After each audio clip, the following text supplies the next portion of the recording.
नमस्कार, मी अक्षय पुन्हा एकदा तुम्हा सर्वांचं एडीएन बातमीपत्रात मनपूर्वक स्वागत करतोय।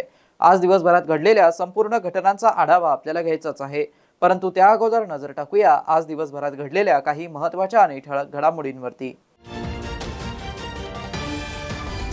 वेरुळ परिसरातील अतिक्रमण हटवण्यासाठी प्रशासन सज्ज, मार्किंगचं काम सुरू होताच व्यावसायिकांमध्ये खळबळ, अतिक्रमणावरती लवकरच हातोडा। तर छत्रपती संभाजीनगर महानगरपालिकेची स्वच्छतेत उत्कृष्ट कामगिरी, स्वच्छ सर्वेक्षण 2024 मध्ये देशात 25वा क्रमांक। आता बघूया सविस्तर बातम्या। खुलताबाद तालुक्यातील वेरुळ लेणी व 12वे ज्योतिर्लिंग श्री कृष्णेश्वर मंदिर आसपासच्या परिसरात रस्त्यावरील अतिक्रमणे काढण्यासाठी सीमांकनाचं काम सुरू आहे। लवकरच या अतिक्रमणांवरती कारवाई होण्याची शक्यता वर्तवण्यात येत आहे। खुलताबाद व दौलताबाद, वेरुळ या पर्यटन स्थळांच्या परिसरात रस्त्यांवरती मोठ्या प्रमाणात अतिक्रमण झालं आहे। या अतिक्रमणावरती कारवाई करण्यासाठी प्राधिकरणाने सीमांकन सुरू केलंय। ज्यांनी रस्त्यावर अतिक्रमण केलं आहे त्यांना ते स्वतःहून काढून घेण्याचं आवाहन सार्वजनिक बांधकाम विभागाचे उपअभियंता दिलीप कोलते यांनी केलंय, जेणेकरून जेसीबीने काढण्याची वेळ येऊ नये। खुलताबाद शहरातील हॉटेल शंजरी पासून कन्नडकडे जाणाऱ्या धुळे सोलापूर राष्ट्रीय महामार्गापर्यंत अतिक्रमण हटवण्यासाठी प्रशासनाने हालचाली सुरू केल्या असून सोमवारी सार्वजनिक बांधकाम विभागाचे उपअभियंता दिलीप कोलते यांच्या मार्गदर्शनाखाली कनिष्ठ अभियंता सागर सावजी, शाखा अभियंता SK चव्हाण यांनी मोजमाप व मार्किंगचा युद्ध पातळीवरती काम सुरू केला। विशेष म्हणजे वेरुळ लेणी परिसरातील काही छोटे व्यापारी व टपरीधारकांनी परिस्थितीची जाणीव ठेवत स्वखुशीने आपली दुकाने हटवण्यास सुरुवात सुद्धा केली आहे। या अतिक्रमण हटाव मोहिमेसाठी पोलीस बंदोबस्त ठेवण्यात येणार असून मार्किंग पूर्ण होताच अतिक्रमण हटवण्यात येईल, असं तहसीलदार स्वरूप कंकाळ यांनी सांगितलंय। त्यामुळे परिसरातील व्यावसायिक व दुकानदारांमध्ये चिंतेचं वातावरण आहे। कधी अतिक्रमण हटवले जाईल या प्रश्नाने ते अस्वस्थ झालेत। दरम्यान 2 ते 4 दिवसात कारवाई होण्याची शक्यता असून प्रशासनाकडून अंतिम तयारी सुरू असल्याची माहिती समोर येत आहे। एडीएनसाठी तालुका प्रतिनिधी हुसेन पटेल, खुलताबाद। छत्रपती संभाजीनगर महानगरपालिकेने स्वच्छ सर्वेक्षण 2024 मध्ये उत्कृष्ट कामगिरी करत देशात 25वा क्रमांक मिळवलाय। तसेच हागणदारी मुक्त शहरे यामध्ये सर्वोच्च असे वॉटर प्लस मानांकन शहराला मिळाले व कचरा मुक्त शहर यामध्ये 1 स्टार सुद्धा शहराला प्राप्त झालाय। घनकचरा व्यवस्थापन विभागाने केलेल्या विशेष प्रयत्नामुळे ही यशस्वी उपलब्धी छत्रपती संभाजीनगर महानगरपालिकेला प्राप्त झाली आहे। केंद्र सरकारच्या स्वच्छ भारत मिशन या योजनेअंतर्गत देशातील सर्व शहरे स्वच्छ होण्याच्या दृष्टीने स्वच्छ सर्वेक्षण ही स्पर्धा दरवर्षी आयोजित केली जाते। त्यात शहर स्वच्छतेच्या दृष्टीने विविध मानांकनावरती परीक्षण व गुणांकन केलं जातं। त्यात यावर्षी इंदोर शहराने विशेष प्रथम क्रमांक मिळवलाय व अहमदाबाद शहराने प्रथम क्रमांक मिळवला। तसेच छत्रपती संभाजीनगर महानगरपालिकेने 25व्या क्रमांकावरती पटकावलं। घनकचऱ्याचं व्यवस्थापन आणि स्वच्छतेचं धोरण राबवून महानगरपालिकेने कचरा संग्रहण, वाहतूक आणि विल्हेवाट यावर भर देऊन स्वच्छता अभियानात लक्षणीय प्रगती केली आहे। विभागाच्या नियोजित कार्यपद्धती, तंत्रज्ञानाचा वापर आणि नागरिकांच्या सहभागामुळे ही उपलब्धी शक्य झाली आहे। तसेच नागरिकांचा सक्रिय सहभागाने हे शक्य झालंय। छत्रपती संभाजीनगर महानगरपालिकेच्या घनकचरा व्यवस्थापन विभागाने स्वच्छ सर्वेक्षणसाठी केलेल्या विविध उपाययोजना, त्यात घरोघरी कचरा संकलन, कचरा वाहतूक, घनकचरा प्रक्रिया केंद्र, पडीत कचऱ्याची विल्हेवाट लावण्यासाठी बायो मायनिंग, सांडपाण्याची प्रक्रिया करून प्रभावीपणे पुनर्वापर, शहरातील रस्ते स्वच्छतेबद्दल नियोजन, वृक्षारोपण, टाकाऊपासून टिकाऊ वस्तूंचं सेंटर, शहर सौंदर्यीकरण, प्लास्टिक बंदी, जैविक कचऱ्यातून खत निर्मिती, नागरिकांसाठी माझा स्वच्छता साथी ॲप, शहर स्वच्छतेबद्दल जनजागृती कार्यक्रम, शालेय विद्यार्थ्यांना कचरा विलिनीकरण कार्यक्रम इतर गोष्टींवर भर दिल्याने स्वच्छ सर्वेक्षणमध्ये यावेळी शहराचं मानांकन सुधारलं आहे। छत्रपती संभाजीनगर महानगरपालिका प्रशासक तथा आयुक्त जी श्रीकांत यांनी सांगितलंय की यावर्षी प्रथम 10 मध्ये येण्यापासून राहिलेल्या गोष्टींची पूर्तता करून शहर प्रथम 10 मध्ये येण्यासाठी कचरा वर्गीकरण वाढवणं, नारेगाव येथील साचलेल्या कचऱ्यावरती शास्त्रोक्त पद्धतीने प्रक्रिया करून त्या जागेवर सुशोभीकरण करणं, राडारोडा प्रक्रिया केंद्र म्हणजेच C&D प्लांट, सार्वजनिक शौचालय संख्या वाढवणं, शहर सौंदर्यीकरण, कचरा प्रक्रिया केंद्र, नागरिकांचा सहभाग वाढवणं, व्यावसायिक क्षेत्रांमध्ये ट्विन बिन बसवणं, पाळीव प्राण्यांसाठी स्मशानभूमी, मोठ्या प्रमाणात शहर हरित करण्यासाठी वृक्षारोपण करणं इत्यादींवरती विशेष लक्ष देण्यात येईल. उपायुक्त तथा घनकचरा व्यवस्थापन विभाग प्रमुख नंदकिशोर भोंबे यांनी सांगितलंय की आयुक्त महोदय यांनी दिलेल्या सूचनांचं पालन करून शहर प्रथम 10 मध्ये येण्यासाठी घनकचरा व्यवस्थापन विभागाचे सर्व कर्मचारी तसेच घनकचरा प्रक्रिया केंद्रात प्रभावीपणे असलेल्या कचऱ्यावरती प्रक्रिया करून खत निर्मिती केली जाईल. तसेच शहरातील जमा होणाऱ्या हरित कचऱ्यावरती प्रक्रिया करून त्यापासून ब्रिकेट बनवले जाईल. शहरातील सर्व प्रमुख रस्ते नियमितपणे रात्रीच्या वेळी यांत्रिकी पद्धतीने साफसफाई करून स्वच्छ केले जाईल. त्यासाठी स्वतंत्र व्यवस्था व दक्षता पथकाची नियुक्ती करण्यात आली आहे. शहरातील सर्व व्यावसायिक भागांमध्ये प्लास्टिकचा वापर कमी करण्यासाठी विशेष मोहीम राबवली जाणार आहे. शहरातील सर्व नागरिक, व्यावसायिक यांना स्वच्छ सर्वेक्षण या अभियानामध्ये सहभागी करून घेण्यात येणार आहे. तसेच आयुक्त जी श्रीकांत यांनी केलेल्या छत्रपती संभाजीनगर 1 नंबर या घोषणेला अनुसरून शहर स्वच्छ, हरित, सुंदर करण्यासाठी सर्वतोपरी प्रयत्न केले जाईल, असंही उपायुक्त नंदकिशोर भोंबे यांनी सांगितलं. राज्याचा कृषी मंत्री हा शेती आणि शेतकरी यांच्याबद्दल आस्था असणारा असावा, त्या प्रश्नांची जाण असणारा असावा आणि त्यांच्या प्रश्नांना सोडवण्याची दुर्दम्य इच्छाशक्ती असलेला असावा, अशी साधारण जनतेची अपेक्षा असते. दुर्दैवानं महाराष्ट्राला जो कृषी मंत्री मिळाला आहे त्यांनी सभागृहात बसून जंगली रमी सारख्या जुगार खेळून सिद्ध केलं असल्याचं प्रतिपादन वंचित बहुजन आघाडीचे राज्य उपाध्यक्ष तथा मुख्य प्रवक्ते सिद्धार्थ मोकळे यांनी पत्रकार परिषदेत केलाय. राज्याचा कृषी मंत्री हा शेती आणि शेतकरी यांच्याबद्दल आस्था असणारा असावा, त्या प्रश्नांची जाण असणारा असावा आणि त्यांच्या प्रश्नांना सोडवण्याची दुर्दम्य इच्छाशक्ती असलेला असावा, अशी साधारण जनतेची अपेक्षा असते. दुर्दैवाने महाराष्ट्राला जो कृषी मंत्री मिळाला आहे त्याची शेतकऱ्यांबद्दल किती आस्था आहे हे याच्या आधी केलेल्या बेताल विधानांवरून लक्षात येतच. शेतीचं ज्ञान त्यांना माहिती आणि प्रश्न सोडवण्याची त्यांची दुर्दम्य इच्छाशक्ती किती आहे हे त्यांनी सभागृहात बसून जंगली रम्मीसारखा जुगार खेळून सिद्ध केलेलं आहे. त्यामुळे या देशाने आजपर्यंत दुधाच्या क्षेत्रातली श्वेतक्रांती पाहिली, पिकांच्या संदर्भातली हरित क्रांती पाहिली आणि आता महाराष्ट्राच्या विधान भवनात बसून जुगार खेळून या कृषी मंत्र्यांनी केलेली जुगार क्रांती ही पाहिली आहे.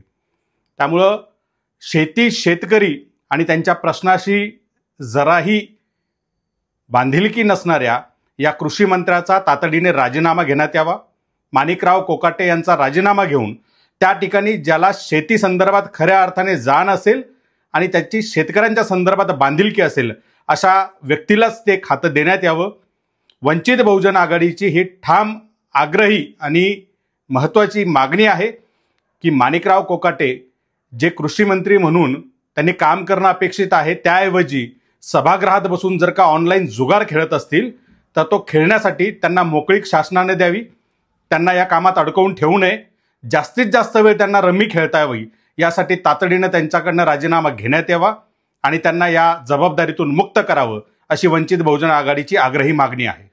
छत्रपती संभाजीनगर महानगरपालिकेत अनेक वर्ष सेवा करून निवृत्त झालेल्या सुरक्षा विभागातील कर्मचारी मोहन चव्हाण यांनी निवृत्ती वेतन, पेन्शन, सुट्ट्यांची रक्कम व अन्य इतर थकीत देयके त्वरित देण्यात यावी या मागणीसाठी मनपा प्रवेशद्वारासमोर आमरण उपोषण सुरू केलं आहे. महानगरपालिकेच्या विविध विभागात गेले अनेक वर्ष सेवा देऊनही बहुतांश अधिकारी कर्मचारी यांना सेवानिवृत्तीनंतरही आपल्या हक्काचे पैसे मनपा प्रशासनाकडून अदा करण्यात आले नाही. किती वर्षापासून हे अधिकारी कर्मचारी मनपा लेखा व आस्थापना विभागात चक्रा मारत आहेत, परंतु मनपा प्रशासनातील अधिकारी याकडे दुर्लक्ष करत असल्याचा आरोप कर्मचारी करत आहेत. ज्या कार्यालयात 30 ते 35 वर्ष काम करून सुद्धा त्यांच्या हक्काचे पैसे दिले जात नसल्याने कर्मचाऱ्यात संतापाची लाट पसरली आहे. सुरक्षा विभागातील मोहन चव्हाण त्यापैकी एक कर्मचारी असून ते 2 वर्षांपूर्वी सेवानिवृत्त झालेत, परंतु त्यांना आणखीन कोणताही लाभ व थकीत देयके देण्यात आली नसल्याने त्यांनी मनपा प्रवेशद्वारासमोर आमरण उपोषण करण्याचं आंदोलन सुरू केलंय. प्रशासन जोपर्यंत मागणी पूर्ण करत नाही तोपर्यंत उपोषण सुरू राहील असा इशारा त्यांनी दिला आहे. माझं नाव मोहन चव्हाण आहे. सुरक्षा विभागाचा सेवानिवृत्त कर्मचारी आहे. मला सुट्ट्याचे पैसे दिलेले नाही, पेन्शनही लागू झालेली नाही आणि त्यानंतर मला असे हे की थकीत पेन्शन जे आहे ते मिळायला पाहिजे. त्यानंतर मला पेन्शन लागू झाली पाहिजे. सुट्ट्याचे पैसे तर ताबडतोब द्यायला पाहिजे यांनी. तर त्यांनी मला माझ्या असं सांगितलं की तुम्ही तिकडं जा आणि साहेबांना विचारा, त्यानंतर मला सांगा की आज बिल माझं सर्व तयार झालेलं आहे, यांनी द्यायला काही हरकत नाही. तसं निवेदन दिलेलं आहे लेखा विभागाला, कधी आयुक्त साहेबांना बी दिलेलं आहे, 15 तारखेला दिलेलं आहे मी त्यांना. तुम्ही कधी रिटायर झालेले? मी 2024ला. 2024 म्हणजे आज 1.5 वर्ष होत आले. हो, 1.5 वर्ष समजा. 1.5 वर्षात कोणताही म्हणजे जीपी मला मिळालेलं आहे, बाकीचा कुठलाही पैसा यांनी दिलेला नाही मला. तुमच्या हक्काचे कोणते म्हणजे आता हक्काचा पैसा मिळालेलाच नाही. तरी माझी असे एक विनंती आहे की मला कमीत कमी सुट्ट्याचे पैसे आणि गॅज्युटीचे पैसे ताबडतोब देण्यात यावा. शहरवासियांना एक सुवर्ण संधी. तुम्ही एखादा व्यवसाय करताय का? मग एडियन वरती जाहिरात करा आणि मिळवा व्यवसायात मोठा फायदा. तर वाट कसली बघत आहात? आताच खाली दिसत असलेल्या नंबरवरती संपर्क साधा. आपल्याला अजूनही काही बातम्यांचा आढावा घ्यायचा आहे, परंतु इथे वेळ झाली आहे एका छोट्याशा ब्रेकची. कुठे जाऊ नका, पाहत रहा एडियन न्यूज.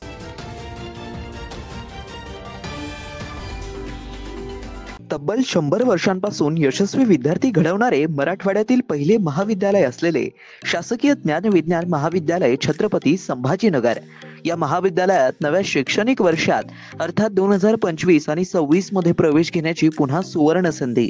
BA, BSc आणि MA साठी प्रवेश खुले आहेत. BA मध्ये निवडा तुमच्या आवडीचे विषय. भाषा विषयाबरोबरच इतिहास, मानसशास्त्र, समाजशास्त्र आणि बरंच काही. मराठी आणि इंग्रजी माध्यमांसाठी स्वतंत्र वर्ग. BSc मध्ये botany, chemistry, zoology, microbiology, computer science सारखे आधुनिक विषय. MA साठी खास अभ्यासक्रम, भूगोल, ग्रहविज्ञान आणि संगीत. शिक्षणाची उत्तम व्यवस्था, कमी खर्चात मुला-मुलींसाठी महाविद्यालयाची प्रशस्त इमारत, स्वतंत्र ग्रंथालय, वाचनालय, अभ्यासिका, मुलींसाठी लेडीज रूम, प्रयोगशाळा, वसतिगृह आदींची व्यवस्था. NEP 2020 ची अंमलबजावणी. MPSC, UPSC पूर्व प्रशिक्षणाची खास सुविधा.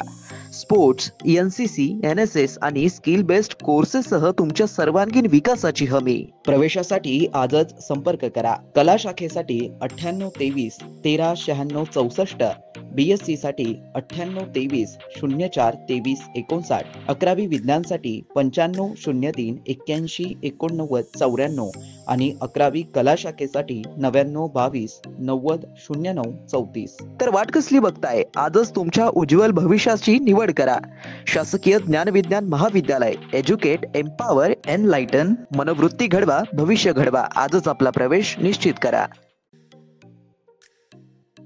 10वी 12वी झाली, आता पुढे काय? शहराच्या मध्यवर्ती ठिकाणी असलेल्या महाविद्यालयाच्या शोधात आहात तर सर्व विद्यार्थ्यांसाठी एज्युकेशनचा मास्टर स्ट्रोक. विवेकानंद शिक्षण संस्था संचालित विवेकानंद कला सरदार दलीप सिंग वाणिज्य व विज्ञान महाविद्यालय समर्थनगर छत्रपती संभाजीनगर. NEP राष्ट्रीय शैक्षणिक धोरणानुसार BA, BCom, BSc, BBA 2025 व 26 साठी प्रवेश प्रक्रिया व नोंदणी सुरू झाली आहे. यशवंतराव चव्हाण महाराष्ट्र मुक्त विद्यापीठ नाशिक व इंदिरा गांधी मुक्त विद्यापीठ दिल्ली हे अभ्यास केंद्र उपलब्ध आहेच, परंतु आपल्या शहराच्या मध्यवर्ती ठिकाणी प्रशस्त इमारत, 3ही विद्याशाखा, 16 विषयामध्ये PGचे अभ्यासक्रम, शिवाय 11 विषयात PhD रिसर्च सेंटर, गुणवत्तापूर्ण व दर्जेदार शिक्षण, 50 वर्षांची उज्ज्वल परंपरा, सुसज्ज ग्रंथालय, OPAC, N-लिस्ट आणि रिमोट ॲक्सेसची सुविधा, आधुनिक विज्ञान प्रयोगशाळा, सुसज्ज क्रीडा विभाग, राष्ट्रपतींच्या हस्ते गौरवप्राप्त विद्यार्थ्यांचा महाविद्यालयात सहभाग, दिव्यांगांसाठी स्पेशल कॉम्प्युटर लॅब, व्यक्तिमत्व विकासासाठी NCC आणि NSS, स्पर्धा परीक्षेसंदर्भात मार्गदर्शन, शासनाच्या सर्व शिष्यवृत्ती योजना उपलब्ध, शिवाय स्वाधार योजनेच्या विद्यार्थ्यांना परिपूर्ण लाभ. प्रवेशासाठी संपर्क 0240 23 65 845, 0240 23 65 844, 0240 23 65 813. कार्यालयीन संपर्क 0240 23 65 801. आजच आपला प्रवेश निश्चित करा आणि द्या आपल्या करिअरला बूस्टअप. अनेकांच्या मनात स्वप्न असते की देशाची सेवा करायची, परंतु काही लोकच योग्य प्रशिक्षण घेऊन ते वास्तवात पूर्ण करतात. वास्तविक सैनिक बनणे सोपं काम नाही, कारण प्रशिक्षणाच्या मैदानापासून ते युद्धाच्या रणांगणापर्यंत प्रत्येक क्षण संघर्षमय असतो. फक्त जो इमानदार, समजूतदार असेल आणि ज्याची इच्छाशक्ती प्रबळ असेल, असाच व्यक्ती या क्षेत्रात टिकू शकतो. प्रत्येक वर्षी अनेक परीक्षार्थ्यांना यश प्राप्त होते, ते फक्त आणि फक्त गरुड झेप अकॅडमी. पंख आम्ही देतो, उंच भरारी तुम्ही घ्या.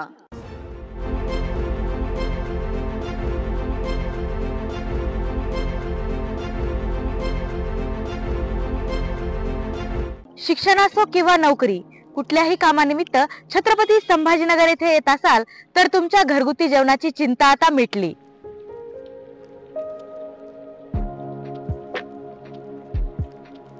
नमस्कार, मी पूजा दाता. माझं कॉलेजचे शिक्षण पूर्ण झाल्यावर मी काही वर्ष नोकरी केली, काही वर्ष गृहिणी होते आणि नंतर रुचिरा स्वयंपाकघर सुरू केलं. रुचिरा स्वयंपाकघर सुरू करण्यामागे उद्देश व्यवसाय हा नव्हता, माझी आवड हा महत्त्वाचा उद्देश होता. तो मी स्वतःच्या जागेत 2009 सालापासून खडकेश्वर येथे सुरू केला. तेव्हा अतिशय छोट्या प्रमाणात सुरू झाला होता तो. त्याचं स्वरूप आता खूप मोठं झालंय. आपल्या आजूबाजूला गव्हर्नमेंट ऑफिसेस, शिकणारे विद्यार्थी हे बरेच असल्यामुळे त्यांना त्यांच्या घरासारखं स्वयंपाक जेवण इथे मिळतं, म्हणून बरेच सारे लोक लंच ब्रेकमध्ये येतात. रुचिरा स्वयंपाकघरात कटाक्षाने मी क्वालिटी आणि क्वांटिटी मेंटेन करण्याचा प्रयत्न करते. क्वालिटी अतिशय उत्तम स्वयंपाकाची राहण्यासाठी ताजा भाजीपाला, अतिशय उत्तम सगळा किराणा असा मी तिथे आणत असते आणि त्याचं रूपांतर आजच्या रुचिराच्या यशाकडे झालेलं आहे. आपल्याकडे येणारा वर्ग हा जास्तीत जास्त नोकरदार वर्ग आणि विद्यार्थी आहेत. ते घरापासून दूर असतात. काही लोकांच्या बदल्या होऊन संभाजीनगरला आलेले असतात किंवा शिक्षणानिमित्त आलेले असतात. तर त्यांना आपल्या रुचिरा स्वयंपाकघरात घरच्यासारखं गरम, ताजं आणि चांगल्या चवीचं, घरच्यासारख्या चवीचं जेवण उपलब्ध होतं आणि त्यांच्या लंच ब्रेकमध्ये अर्धा तासात ते जेवून जाऊ शकतात. इतकाच वेळ तिथे लागतो जेवणासाठी. खूप वेटिंग वगैरे करावं लागत नाही. रुचिरा स्वयंपाकघरात काम करणारी लोक सुद्धा आपल्या घरचं काम असल्यासारखं मनापासून व आवडीने करतात. तसंच रुचिरा स्वयंपाकघरात काम करणाऱ्या लोकांना तिथून जे उत्पन्न मिळतं त्यामुळे त्यांच्या आयुष्याचा चांगला भाग तो झालेला आहे आणि ते अतिशय चांगल्या रीतीने आपलं आयुष्य जगतात. त्यामुळे त्यांना रुचिरा स्वयंपाकघराबद्दल जास्त आत्मीयता वाटते. रुचिरात बनवलेले मसाले 80% असतात आणि 20% बाहेरचे मसाले असतात आणि थोडीशी चव चटकदार होण्याच्या दृष्टीने माझा प्रयत्न असतो, कारण तरुण वर्ग आपल्याकडे जास्त येत असतो. घरगुती जेवणाच्या चवीसाठी एकदा अवश्य भेट द्या रुचिरा स्वयंपाकघर येथे. मस्त मास्क पहना रे तूने. Thank you sir. वो जान बचाने के लिए पहनना पड़ता है ना सर. रेडीमेड है या टेलर मेड है? ऑनलाइन ऑर्डर किया है सर. एक और है ना सर. देना. बहुत मस्त लगी आपको. ये ना सर. सर ना भाई, जान बचाने के लिए बाइक चलाते वक्त सिर्फ खोपड़े पे मास्क पहनेगा तो खोपड़े को कौन बचाएगा? समझ गया सर. हेलमेट ऑनलाइन ऑर्डर कर, वरना हमेशा के लिए ऑफलाइन हो सकता है. Okay sir. ये ले. चल हम ये भी ऑनलाइन भर दे. हेलमेट पहने, ट्रैफिक नियमों का पालन करे, जिंदगी के सफर को सुरक्षित रखे.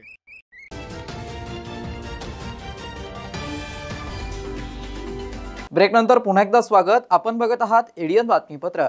मी पहिल्या दिवसापासून म्हणत आहे की 2006च्या मुंबई लोकल ट्रेन साखळी बॉम्बस्फोटात निष्पाप लोकांना अटक करण्यात आली होती. आज जेव्हा न्यायालयाने 19 वर्षानंतर त्यांना सन्मानपूर्वक निर्दोष मुक्त केला तेव्हा संविधानावरती विश्वास बसला असल्याचं मत आमदार अबू असीम आझमी यांनी व्यक्त केलं आहे. आज का दिन मेरे लिए बहुत ही खुशी का दिन है. मुंबई सीरियल ट्रेन ब्लास्ट में जिनको गिरफ्तार किया गया था, मैं पहले दिन से कह रहा था कि ये गलत लोगों को गिरफ्तार किया गया है. बहुत दिनों तक इसमें कोई गिरफ्तारी नहीं हुई. एटीएस के चीफ और डीजी दोनों ने मिलकर एक दिन कहा कि हमें पूरा सुराग मिल गया है और इसमें बेगुनाहों को 19 साल तक रखा गया. उसमें 5-6 लोगों को फांसी की सजा सुनाई गई.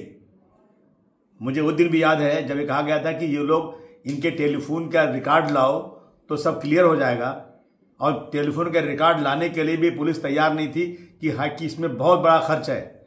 इसके लिए हाईकोर्ट जाना पड़ा. हाईकोर्ट से ऑर्डर आया, तब जाकर टेलीफोन का रिकॉर्ड आया, और जब रिकॉर्ड आया तो इसमें से कोई शख्स भी ट्रेन के अगल बगल में नहीं था। जिस तरह से पुलिस का रवैया है आज मुसलमानों के साथ, मैं समझता हूं ये बहुत ही गलत है, देश को बांटने वाला है।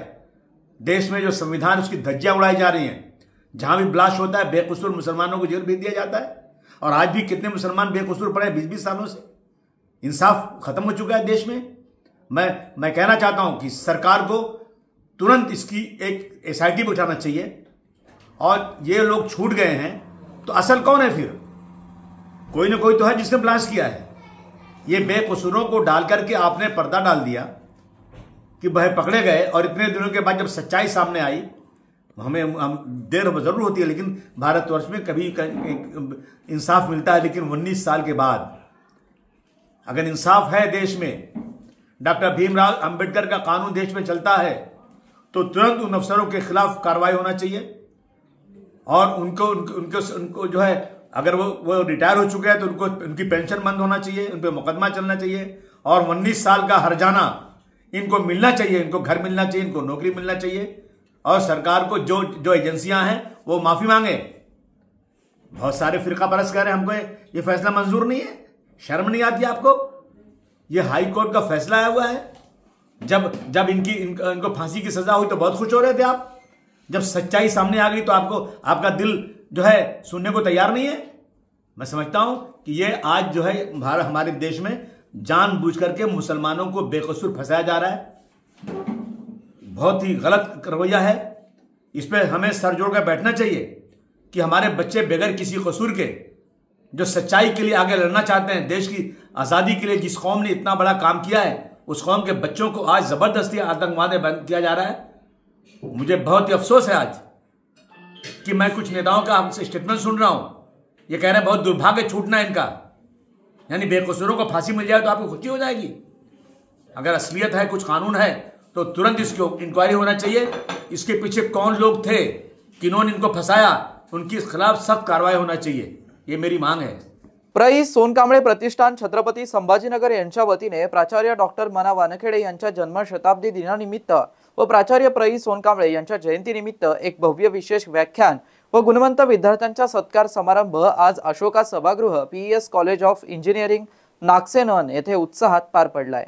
या कार्यक्रमात महाराष्ट्राच्या जडणघडणीत मिलिंद महाविद्यालयाचं योगदान या विषयावरती ज्येष्ठ साहित्यिक व सेवानिवृत्त शिक्षण अधिकारी योगीराज देवराव वाघमारे सोलापूर यांच्या विशेष व्याख्यानाचं आयोजन करण्यात आलं होतं।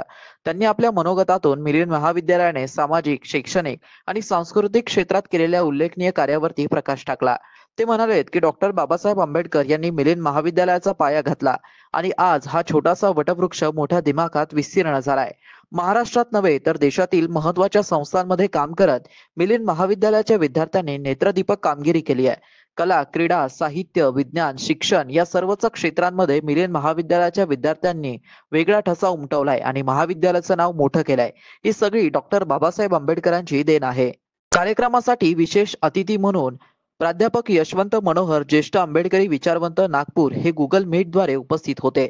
त्यांनी आपल्या व्याख्यानातून प्राचार्य मना कांबळे यांच्यावर आधारित क्रांतीदर्श या ग्रंथाबद्दल भाष्य केलं।